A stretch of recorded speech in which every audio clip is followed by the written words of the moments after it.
Sortie dans les années 90 en 9 tomes, la bande dessinée Gun de Yukiko Kishiro est l'un des premiers mangas connus hors du Japon. James Cameron a longtemps rêvé de l'adapter à l'écran.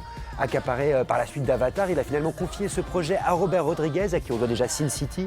Sous le titre Alita Battle Angel, ce film arrive enfin sur les écrans et il était très attendu, Simon. Il était très attendu et c'est un projet énorme parce qu'effectivement ça fait 20 ans que Cameron et que son producteur Martin Landau travaillent là-dessus, essayent de le faire, et il y a un risque terrible quand on adapte une œuvre comme Gun, c'est que c'est une œuvre matricielle. Tout le monde est allé piocher dedans des idées, des représentations. Beaucoup de la vision du cyberpunk provient de Gun et Cameron le premier est allé tirer des trucs. Donc c'est très compliqué de réussir à faire ce film sans tomber, on va dire, dans le piège de John Carter, c'est-à-dire donner l'impression qu'on fait un film vieillot, parce que tout le monde est passé par là.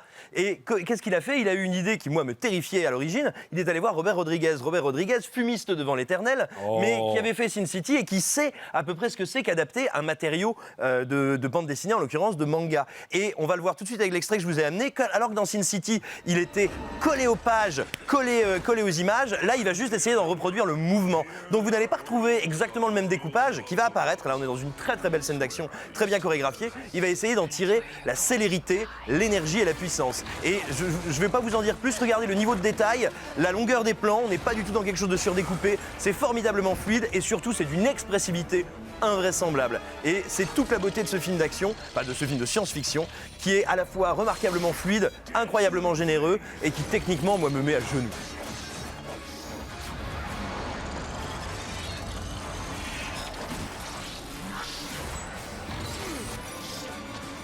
Et regardez bien le tout dernier plan qui va arriver.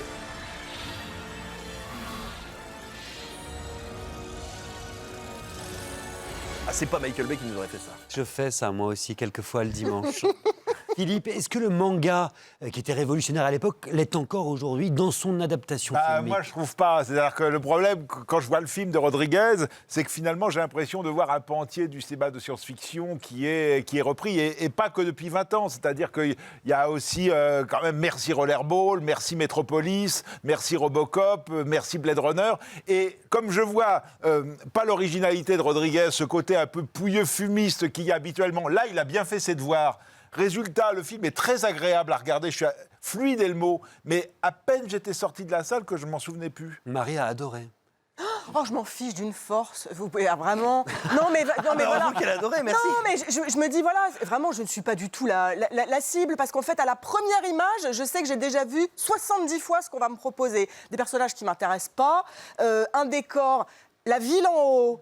Et la plèbe qui vit en bas. Métropolis. Faut arrêter. 1926. Non, mais il faut arrêter. Non, mais attends, C'est un film d'adolescent sur deux.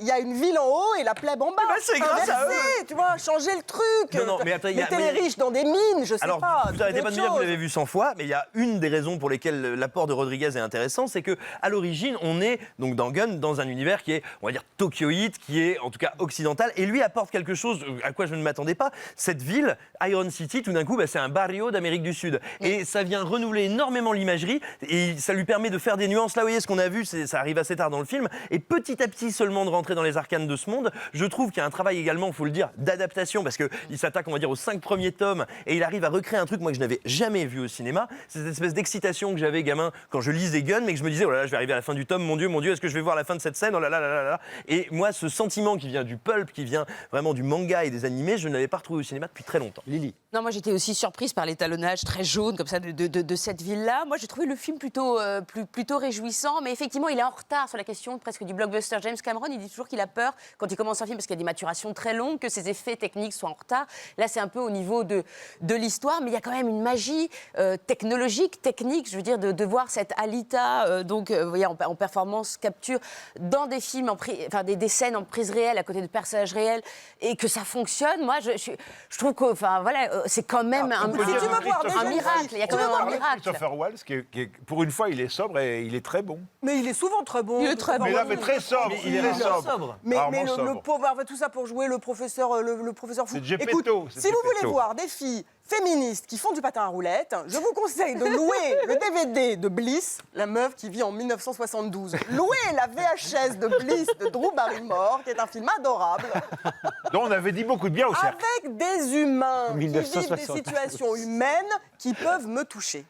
Alita, Battle Angel, puisqu'on parlait quand même de ça. Robert Rodriguez avec Rosa Salazar, Christophe Waltz, vous l'avez dit, Jennifer Connelly, c'est au cinéma en ce moment. Allez-y avec votre robot préféré. Le mien s'appelle Philippe.